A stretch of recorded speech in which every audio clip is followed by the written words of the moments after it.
I'm not a conspiracy theorist, but I did make a video that 7.2 million people saw that basically made me look like one. And in this video, I stated that the housing market in America could take a cartwheel toward a dumpster fire if home insurance premiums were to go up. For those of you who have never gone viral giving financial or housing advice, let me give you a little insight into what my DMs look like. You're a liar! You dim-witted idiot! I'm gonna kill you. But what if I told you with my sweaty face that I had not only evidence, but hard ironclad proof of what I was talking about is actually happening, and not only happening soon, but happening right now. Behind me is a letter from a friend of mine who's closer to me than mustard on peanuts. He is a friend named Scott Bentley. You may know him as that mortgage guy. That mortgage guy, that sexy piece of meat. Look how happy he looks. What I'm about to show you, and I mean this, y'all, I know this is TikTok, but this is personal information. I blocked some contact info, blocked his personal info, and asked for permission, because that's my guy.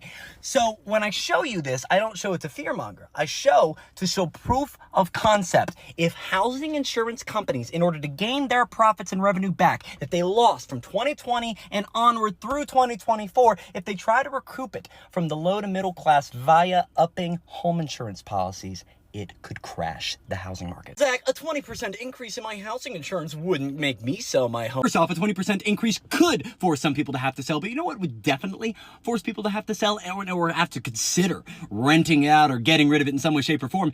100% increase. And I'm not talking about like a 3 or 4 year step ladder plan to get to 100% increase. No, I'm talking about my buddy Scott Bentley, that sexy MFer I showed you, going from a $3,542 premium. This isn't like, look at that.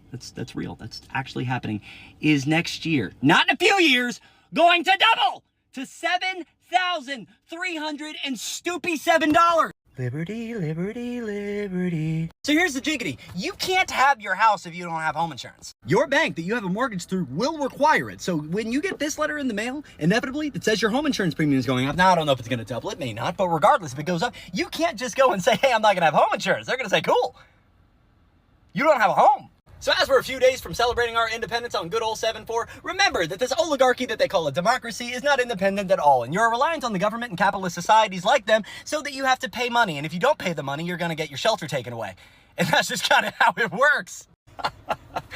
I wish I was born a pilgrim. This sucks! I may be being a little dramatic, but am I? You forced me to have the insurance, and by the way, my boy Scott is now saying he's paying over $20,000 total insurance on that property with his cars. Like, oh my God, to never even have to use it! To say you have to pay something no matter the price or we're gonna take away where your family goes to bed at night doesn't sit well with me, but as a real estate agent, I gotta make money, so move to Delaware, let me know.